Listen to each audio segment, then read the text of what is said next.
જે દિવસની કોઈ કલ્પના નહોતી કરી એ દિવસ આજે આવી પહોંચ્યો છે। આજે લાખો હરિભક્તોના પ્રાણ પ્યારા ગુરુહરિ પરમ પૂજ્ય પ્રમુખ સ્વામી મહારાજનો દેહ છેલ્લી વખત સૌને દર્શન આપશે। આજે એ શરીર કાયમ માટે પંચમહાભૂતમાં વિલીન થશે ને ત્યાર પછી એ શરીર ક્યારેય દર્શન માટે પ્રાપ્ત થવાનું નથી। એટલે સૌને આ છેલ્લા દર્શનની ક્ષણ હૃદયમાં અને આંખોમાં ભરી લેવા માટેની ઉત્કંઠા છે। પરમ પૂજ્ય પ્રમુખ સ્વામી મહારાજના દિવ્ય શરીરને અત્યારે એમના નિવાસ સ્થાને લઈ આવવામાં આવ્યું છે। એમના નિવાસ સ્થાને હમણાં જ પંચામૃત વિધિ એટલે કે દહીં, દૂધ વગેરે જે દ્રવ્યો છે, પંચગવ્ય છે, એ બધાથી જે સ્નાનવિધિ થવી જોઈએ એ સ્નાનવિધિ સંપન્ન થઈ છે। બીએપી સ્વામિનારાયણ સંસ્થાના વરિષ્ઠ સંતોએ એ સ્નાનવિધિ સંપન્ન કરી છે વૈદિક પરંપરા અનુસાર। અને હવે ટૂંક સમયમાં જ પરમ પૂજ્ય સ્વામીશ્રી એક પાલખીમાં બિરાજમાન થઈને એક રથ દ્વારા અહીંયા પધારશે। એ રથ એમના નિવાસ સ્થાનેથી શરૂ થશે ત્યારે સાથે ભગવાનના નામના મંત્ર જાપ થતા હશે। સ્વામીજી જ્યારે અહીંયા આવશે ત્યારે અહીંયા એમના ગુરુનું જે સ્મૃતિ મંદિર છે, બ્રહ્મ સ્વરૂપ શાસ્ત્રીજી મહારાજનું સ્મૃતિ મંદિર છે, ત્યાં એ રથ થંભાવવામાં આવશે। ત્યાં તેઓ રથમાંથી એમની પાલખી એ નીચે લઈ લેવામાં આવશે અને ત્યારબાદ પૂજ્ય સંતો એ પાલખીને પોતાના ખભા પર લઈને આ ભગવાન સ્વામિનારાયણની અહીંયા જે કાંસ્ય પ્રતિમા પધરાવવામાં આવી છે, અશ્વ સાથે કાંસ્ય પ્રતિમા પધરાવવામાં આવી છે, એની બાજુથી એ પાલખી પસાર થશે।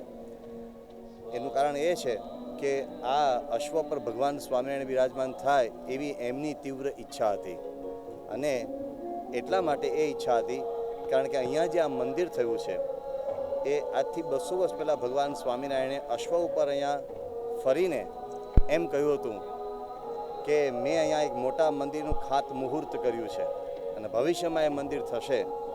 એટલે એમના એ સંકલ્પ પ્રમાણે ત્યાર પછી બરાબર 100 વર્ષે એટલે કે સન 1916માં એ મંદિર રચાયું, જેને હમણાં જ 2016માં એક શતાબ્દી પૂરી થઈ છે।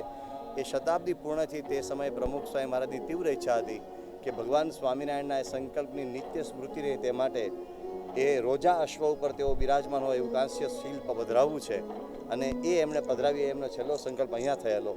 એટલે તેઓ આ રોજા ઘોડાની પાસેથી પસાર થશે જ્યાં ભગવાન સ્વામિનારાયણ બિરાજમાન થયા છે અને ત્યાંથી તેઓ પાલખી દ્વારા જ્યાં મુખ્ય પીઠ છે, જ્યાં અગ્નિદાહ અપાવવાનો છે, ત્યાં મુખ્ય પીઠ પર પધારશે।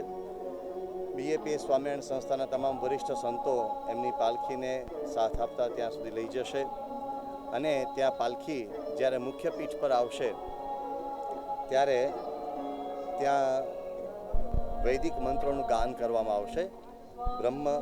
પરબ્રહ્મ મંત્રોના ગાન વચ્ચે પરમ પૂજ્ય પ્રમુખ સ્વામી મહારાજે એક પરબ્રહ્મમય જીવન જીવ્યું છે એટલે એમની પણ એક વૈદિક ઋચાઓની પરંપરા અનુસાર એક એવી ઋચાઓ પૂજ્ય સંતોએ, વિદ્વાન સંતોએ રચી છે, એ ઋચાઓનું પણ સંક્ષેપમાં ગાન કરવામાં આવશે અને ત્યારબાદ પરમ પૂજ્ય પ્રમુખ સ્વામી મહારાજના શરીરને જ્યાં મુખ્ય એ પીઠ છે તેના ઉપર પધરાવવામાં આવશે કે જ્યાં એમને અંતિમ અગ્નિ સંસ્કાર અપાશે।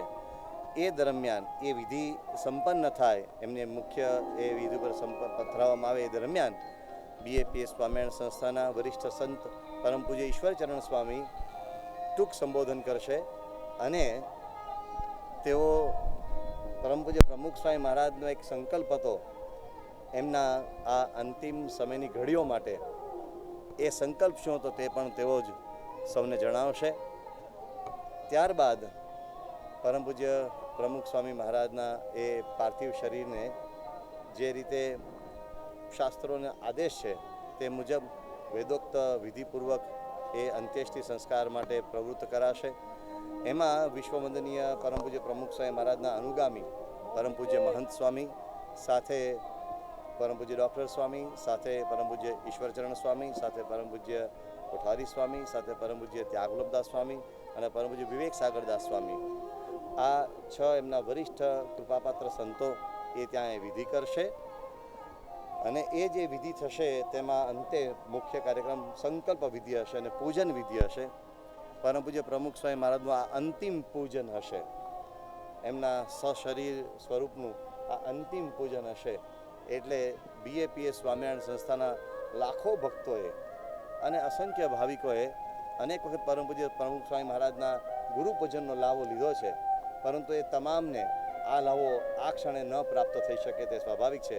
એટલે તમામ વતી BAPS સ્વામિનારાયણ સંસ્થાના લાખો હરિભક્તો દેશ વિદેશમાં ફેલાયા છે તે અને તમામ ભાવિકો, તમામ મુમુક્ષો, તમામ વતી પરમ પૂજ્ય મહંત સ્વામી વેદોક્ત વિધાન અનુસાર પૂજ્ય પ્રમુખ સ્વામી મહારાજનું અંતિમ પૂજન કરશે અને એ પૂજનમાં ચંદનની તેઓ અર્ચા કરશે.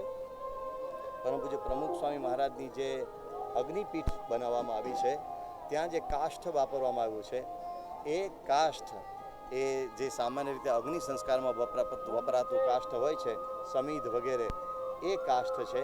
પરંતુ એ કાષ્ઠની વચ્ચે એક આદર ભાવના વ્યક્ત કરવા માટે વચ્ચે વચ્ચે ચંદનના કાષ્ઠના પણ ટુકડાઓ મૂકવામાં આવ્યા છે. અને સાથે દર્ભ છે, ગળો છે, વાળો છે, એ જે આપણી પવિત્ર સુગંધીદાર વનસ્પતિઓ છે અને જે ખાસ કરીને આપણા વનસ્પતિ એવો પદાર્થો છે કે જે આવી અગ્નિ દાહની વિધિમાં વપરાય છે તેના ઉપર તેમને પધરાવવામાં એ આવ્યા હશે. તેને અંતિમ અગ્નિદાહ આપવા માટે પરમ પૂજ્ય વરિષ્ઠ સંતો પહેલાં પ્રથમ પૂજ્ય મહંત સ્વામી એ અગ્નિ પ્રગટ કરીને ચારે તરફ એમની પરિક્રમા કરશે. ત્યારબાદ BAPS સંસ્થાના તમામ વરિષ્ઠ સંતો, 6 વરિષ્ઠ સંતો એ પણ એમની પરિક્રમા કરશે. અને તે સમયે પરમ પૂજ્ય પ્રમુખ સ્વામી મહારાજની સાથે વર્ષોથી સેવામાં રહેલા એવા એમના નિજી સેવક સંતો તેઓ પણ એમની સાથે એ પરિક્રમામાં જોડાશે. અને અંતે એ અગ્નિનો જે મુખ્ય એ જે હશે એ અગ્નિદાહ એ પૂજ્ય મહંત સ્વામી પોતાના હાથમાં લઈને પરમ પૂજ્ય પ્રમુખ સ્વામી મહારાજના ચરણમાં પ્રથમ અગ્નિ મૂકશે. ત્યારબાદ એમને મુખાગ્નિ અર્પણ કરશે અને ત્યારબાદ સ્વામિનારાયણ મહામંત્રની ધૂન વચ્ચે પરમ પૂજ્ય પ્રમુખ સ્વામી મહારાજના અંતિમ દર્શનને સૌ પોતાના હૃદયમાં કરશે.